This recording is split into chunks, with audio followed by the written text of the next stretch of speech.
ओम गम गणपतये नमः। प्रथम निमंत्रण। गणपति जी कृपा दृष्टि बनाए रखें मेरे प्रभु। संक्षिप्त श्री स्कंद महापुराण माहेश्वर खंड केदार खंड। बोले शंकर भगवान की जय। भगवान शिव की महिमा। दक्ष का शिवजी जी से द्वेष तथा दक्ष यज्ञ में सती का गमन। जिनकी आज्ञा से ब्रह्मा जी इस जगत की सृष्टि तथा विष्णु भगवान पालन करते हैं और स्वयं ही काल रुद्र नाम धारण करके इस विश्व का संहार करते हैं, उन पिनाकधारी भगवान शंकर को नमस्कार है। नेमिषारायण तीर्थ सब तीर्थों से उत्तम और समस्त क्षेत्रों में श्रेष्ठ है। प्राचीन काल में वहाँ शौनक आदि तपस्वी मुनि एक ऐसे यज्ञ का अनुष्ठान कर रहे थे जो दीर्घ काल तक चालू रहने वाला था। उस यज्ञ में दीक्षित सभी महर्षियों का सबके प्रति सम्मान भाव था। एक दिन उन सभी महात्माओं के दर्शन के उत्कंठा से प्रेरित होकर महातपस्वी व्यास शिष्य लोमश मुनि वहाँ पधारे। उस दीर्घकालिक यज्ञ का अनुष्ठान करने वाले मुनियों ने लोमश जी को आया देख एक साथ ही उठकर उनका स्वागत किया। सबके मन में उल्लास छा गया। सभी उनके दर्शन के लिए उत्सुक थे। वे पाप रहित महाभाग महर्षि गण लोमश जी को अर्घ और पाद्य निवेदन करके उनके सत्कार में लग गए। अतिथि के पश्चात उन्होंने विस्तार पूर्वक शिव धर्म सुनाने के लिए लोमश जी से प्रार्थना की। इस पर उन्होंने शिवजी जी के उत्तम महात्म्य का इस प्रकार वर्णन आरंभ किया। लोमश जी बोले, 18 पुराणों में परम पुरुष भगवान शिव की महिमा का गान किया गया है। अतः शिवजी जी के महात्म्य का पुण्यता वर्णन कोई भी नहीं कर सकता। जो लोग शिव इस 2 अक्षर के नाम का उच्चारण करेंगे उन्हें स्वर्ग और मोक्ष दोनों प्राप्त होंगे, इसमें तनिक भी संदेह नहीं है। महादेव जी देवताओं के पालक और सबका शासन करने वाले हैं। वे बड़े उदार हैं। उन्होंने अपनी सब कुछ दूसरों को दे डाला है, इसलिए वे सर्व कहे गए हैं। जो सदा कल्याण करने वाले भगवान शिव का भजन करते हैं वे धन्य हैं। जिन्होंने दूसरों की रक्षा के लिए विष भक्षण किया, दक्ष यज्ञ का विनाश किया, काल को दग्ध कर डाला और राजा श्वेत को संकट से छुड़ाया, उन महादेव जी की महिमा का वर्णन कौन कर सकता है। मुनियों ने कहा, मुने, भगवान शिव ने कैसे विष भक्षण किया तथा कैसे दक्ष का विनाश किया, वे सब बातें हमें बताइए। हमारे मन में वह सब सुनने के लिए बड़ी उत्कंठा है। लोमश जी बोले, विपग्र पूर्ण काल में प्रजापति दक्ष ने परमेष्ठी ब्रह्मा जी के कहने से अपनी पुत्री सती का विवाह महात्मा शंकर जी के साथ कर दिया था। एक दिन वे ही दक्ष स्वेच्छा अनुसार घूमते हुए नेमिषारायण में आए। वहाँ के ऋषि मुनियों ने उनका बड़ा आदर सत्कार किया। संपूर्ण देवताओं और असुरों ने भी स्तुति और नमस्कार के द्वारा दक्ष का सम्मान किया, किंतु भगवान शंकर ने उनको प्रणाम नहीं किया। दक्ष ने जब इस बात की ओर लक्ष्य किया तब उनके मन में बड़ा क्रोध हुआ। वे प्रजापति ठहरे। यह अपमान कैसे सहते। उन्होंने तुरंत भगवान शिव के प्रति कटु वचनों की बौछार आरंभ कर दी। अहो, ये संपूर्ण देवता और असुर भी मेरे चरणों में मस्तक झुकाते हैं। श्रेष्ठ ब्राह्मण भी अत्यंत उत्सुक होकर मुझे प्रणाम करते हैं, परंतु वह शंकर दुष्ट पुरुषों की भांति मेरे सामने शीश क्यों नहीं झुकाता। वह भूत प्रेतों का स्वामी है और सदा प्रेत पिशाचों से घिरा रहता है, फिर भी अपने को महान समझता है। इसलिए आज मैं उसे शाप देने को उद्यत हुआ हूँ। श्रेष्ठ ब्राह्मणों, मेरी बात सुनो और इसका पालन करो। आज से इस रुद्र को मैंने यज्ञों से बहिष्कृत कर दिया। दक्ष का यह कठोर वचन सुनकर नंदी को बड़ा क्रोध हुआ। वे बोले, अहो मेरे स्वामी महेश्वर, यज्ञ भाग से वंचित किए गए। यज्ञ, दान, तप तथा नाना प्रकार के तीर्थ जिनके नाम से ही पवित्र हुए हैं, उन्हीं भगवान शिव को शाप क्यों दिया गया? खोटी बुद्धि वाले दक्ष, वह यज्ञ जिसमें शंकर जी का भाग ना हो व्यर्थ ही होगा। दुर्बुद्धे, तू ये यज्ञ की रक्षा कर। अरे, जिन महात्मा शिव ने इस संपूर्ण विश्व का पालन किया है, उन्हीं को तूने शाप दे डाला। तब नंदी जी इस प्रकार कहते हुए बोले, महामते, तुम्हें ब्राह्मणों के प्रति कभी क्रोध नहीं करना चाहिए। मैं ही यज्ञ हूँ, मैं ही यज्ञ करने वाला यजमान और आचार्य हूँ। संपूर्ण यज्ञांग भी मैं ही हूँ, इसलिए मैं सदा यज्ञ में रत हूँ। मुझे कोई शाप देकर यज्ञ बहिष्कृत नहीं कर सकता। इसी प्रकार सर्वव्यापी होने के कारण मैं किसी के भीतर नहीं हूँ, किसी भी सीमा से आबद्ध नहीं हूँ। इस दृष्टि से देखने पर मैं सदा ही सब यज्ञों से बाहर हूँ। भगवान शंकर के इस प्रकार समझाने पर महातपस्वी नंदी ने विवेक का आश्रय लिया। शिवजी जी का सत्संग पाकर वे परमानंद में निमग्न हो गए। उधर मुनियों से घिरे हुए दक्ष भी अत्यंत रोष में भरकर अपने स्थान को चले गए। वे प्रणाम न करने वाले रुद्र को भूल ना सके। बारंबार उनका स्मरण करके क्रोध से जलने लगे। भगवान शिव की ओर से उन्होंने श्रद्धा हटा ली और वे ही शिव के उपासकों की निंदा में संलग्न रहने लगे। एक समय दक्ष ने स्वयं ही एक महान यज्ञ का आयोजन किया। उसमें उन्होंने बड़े बड़े तपस्वी ऋषि मुनियों को बुलाया। वशिष्ठ आदि अनेक महर्षि उस महायज्ञ में पधारे। अगस्त्य, कश्यप, अत्रि, वामदेव, भृगु, दधीचि, भगवान व्यास, भरद्वाज और गौतम, ये तथा और भी बहुत से महर्षि वहाँ आए। सभी देवगण, समस्त लोकपाल, विद्याधर, गंधर्व तथा किन्नरों का भी आगमन हुआ। उस यज्ञ में सत्यलोक से पितामह ब्रह्मा जी तथा वैकुंठ धाम से भगवान विष्णु भी बुलाए गए थे।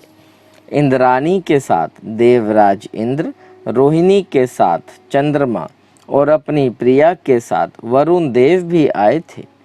कुबेर, पुष्कक विमान पर, वायुदेव मृग पर तथा अग्निदेव बकरे की सवारी पर चढ़कर पधारे थे। नेतृत्व कोण के अधिपति नृत्य प्रेत की कंधे पर बैठकर आए थे। इस प्रकार सब लोग दक्ष की यज्ञशाला में उपस्थित हुए। दक्ष ने सबका सत्कार किया। उनके यहाँ विश्वकर्मा के बनाए हुए अनेक दिव्य भवन थे। वे सभी बहुमूल्य उपकरणों से सजे हुए तथा अत्यंत प्रकाशमान थे। उन्हीं भवनों में दक्ष ने अपने समागत अतिथियों को यथा योग्य स्थान देकर ठहराया। दक्ष का वह महायज्ञ कंखल तीर्थ में आरंभ हुआ।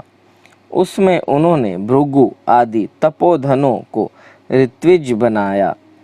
अनेक प्रकार के कौतुक और मंगलाचार संपन्न करके दक्ष ने उस यज्ञ की दीक्षा ली। साथ में अपनी पत्नी भी बैठाई। ब्राह्मणों ने स्वशिष्ट वाचन किया। उस समय अपने सुहृदय से घिरे हुए दक्ष अपना महत्व बढ़ जाने के कारण अधिक सुशोभित हो रहे थे। इसलिए समय महर्षि दधीचि ने वहाँ दक्ष से इस प्रकार कहना आरंभ किया, प्रजापते, ये देवेश्वर गण, ये बड़े बड़े महर्षि तथा लोकपाल भी तुम्हारे यज्ञ मंडप में पधारे हैं, तो भी पिनाक पाणी महात्मा शंकर के बिना यह यज्ञ अधिक शोभा नहीं पा रहा है। जिनके बिना मंगल भी अमंगल रूप में ही परिणित हो जाता है तथा जिन त्रिनेत्रधारी भगवान के अधिकार में आने पर अमंडल भी तत्काल मंगल के रूप में बदल जाते हैं, वे अब तक यहाँ क्यों नहीं दर्शन दे रहे हैं? दक्ष, अब तुम्हें ही भगवान विष्णु और इंद्र के साथ जाकर परमेष्ठी भगवान महेश्वर को बुला ले आना चाहिए। उन योगी शंकर की उपस्थिति से यहाँ सब कुछ पवित्र हो जाएगा, जिनके स्मरण तथा नमो उच्चारण से सब पुण्यमय हो जाता है। धटीची का यह वचन सुनकर दक्ष क्रोध में भर गए और बड़ी उतावली के साथ उत्तर देते हुए बोले। उनका भीतरी भाव तो दूषित था, किंतु ऊपर से वे हंसते हुए से बोल रहे थे। उन्होंने कहा, संपूर्ण देवताओं के मूल हैं भगवान विष्णु, जिनमें सनातन धर्म की स्थिति है, जिनमें संपूर्ण वेद, यज्ञ और नाना प्रकार के सत्कर्म भी प्रतिष्ठित हैं। वे भगवान विष्णु तो यहाँ पधारे हुए हैं। सत्यलोक से लोक पितामह ब्रह्मा जी भी आ गए हैं। उनके साथ समस्त वेद, उपनिषद और नाना प्रकार के आगम भी हैं। इस प्रकार आप जैसे निष्पाप महर्षि गण भी आ ही गए हैं, जो जो यज्ञ कर्म के योग्य हैं, शांत चित्त और सुपात्र हैं। वे सब महात्मा यहाँ पदार्पण कर चुके हैं। आप सब महर्षि गण वेद के वाक्य तथा उसके अर्थ के भी तत्व यज्ञ हैं, दृढ़ता पूर्वक व्रत का पालन करने वाले हैं। आपके होते हुए अबे हम रुद्र से क्या प्रयोजन है? ब्राह्मण, आप सब लोग मिलकर मेरे इस महान यज्ञ को सफल बनावे। दक्ष की बात सुनकर धटीची ने कहा, पवित्र अंतकरण वाले समस्त श्रेष्ठ महर्षियों और देवताओं के समुदाय में यह बड़ा भारी अन्याय हुआ है कि भगवान शिव को आमंत्रित नहीं किया गया। महात्मा शंकर के बिना इस यज्ञ में शीघ्र ही महान विघ्न होने वाला है। यों कहकर महर्षि धटीची अकेले ही दक्ष की यज्ञशाला से निकल पड़े और तुरंत अपने आश्रम को चले गए।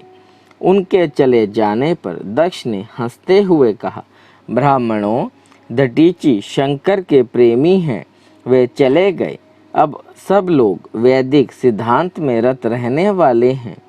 भगवान विष्णु आप सबके अग्रणीय हैं। अब शीघ्र ही आप लोग मेरे यज्ञ के सफल बनावें। तब उन सभी महर्षियों ने वहाँ देव यज्ञ आरंभ किया। इसी प्रकार महादेवी दक्ष कुमारी सती ने, जो गंधमादन पर्वत पर अपनी सखियों के साथ विराजमान थी, रोहिणी के साथ चंद्रमा को कहीं जाते हुए देखा। वे यज्ञ में ही जा रहे थे। सती ने अपनी सखी विजया से कहा, विजय, तू शीघ्र जाकर पूछ तो सही, यह चंद्रमा कहाँ जाएंगे? उनके आदेश से विजया चंद्रमा के समीप गई और यथोचित विनय के साथ उनकी यात्रा का उद्देश्य पूछा। चंद्रमा ने दक्ष के यज्ञ में जाने का सब वृत्तांत बता दिया। यह सुनकर विजया को बड़ा हर्ष और विस्मय हुआ। उसने तुरंत लौटकर सती से चंद्रमा की कही हुई सब बातें कह सुनाई। सुनकर सती देवी ने विचार किया, क्या कारण है जो पिताजी ने मुझे नहीं बुलाया? क्या मेरी यशस्विनी माता भी मुझे भूल गई? आज मैं भगवान शंकर से इसका कारण पूछती हूँ। यह निश्चय करके सती देवी ने सखियों को वहीं ठहरा दिया और स्वयं भगवान शंकर के पास गई। उन्होंने त्रिनेत्रधारी महेश्वर सभा मंडप में विराजमान है। चंड मूंड आदि सभी पार्षद उन्हें सब ओर से घेर कर बैठे हैं। बाण, भृंगी, नंदी, महाकाल, महारुद्र, महामुंड, महाशिरा, ध्रुमाक्ष, धूमकेतु, धूम्रपाद तथा अन्य बहुत से गण भगवान रुद्र का अनुवर्तन करने वाले हैं। वे सभी जितेंद्रिय तथा वितराग हैं। लोक कल्याणकारी भगवान शंकर इन सब के घिरे हुए हैं और परम अद्वितीय आसन पर विराजमान है। सती का मन भगवान शिव का दर्शन करते ही उनकी ओर आकृष्ट हो गया। वे सहसा उनके समीप चली गई। भगवान शिव ने बड़े आदर के साथ प्रीति युक्त वचनों से सती को आनंदित किया और कहा, प्रिय, इस समय यहाँ तुम्हारे आगमन का क्या कारण है? सती बोली, देव देवेश्वर, मेरे पिता के घर महान यज्ञ हो रहा है, उसमें चलने के लिए आपकी रुचि क्यों नहीं होती? सदाशिव, यज्ञपि आप उस यज्ञ में बुलाए नहीं गए हैं, तथापि आज मेरे कहने से मेरे पिता की यज्ञशाला में आप स्वयं सब प्रकार से प्रयत्न करके पधारें। सती का यह वचन सुनकर महादेव जी ने मधुर वाणी में कहा, कल्याणी, तुम्हारे पिता की दृष्टि में जो देवता, असुर तथा किन्नर आदि सामान्य है, वे सब निसंदेह उनके यज्ञ में पहुंच गए हैं। सुंदरी, सब लोग दूसरों के घर बिना बुलाए नहीं जाते। वे वहां मृत्यु से भी अधिक कष्टदायक अपमान को प्राप्त होते हैं। शुभे, दूसरे के घर जाने पर इंद्र भी लघुता को प्राप्त होता है, इसलिए तुम्हें भी दक्ष के यज्ञ में नहीं जाना चाहिए। महात्मा भगवान शंकर के इस प्रकार कहने पर सती ने अपने पति के प्रति रोष प्रकट करने वाले वचनों में कहा, नाथ, जिनसे संपूर्ण यज्ञ सफल होते हैं वे देव देवेश्वर तो आप ही हैं। फिर आपको भी मेरे दुराचारी पिता ने आमंत्रित नहीं किया। यह दुरात्मा के मन में आपके प्रति सद्भाव या दुराभाव, यह सब और मैं जानना चाहती हूँ। इसलिए अभी पिता के यज्ञ मंडप में जाती हूँ। देव देव जगतपते, मुझे वहाँ जाने की आज्ञा प्रदान कीजिए।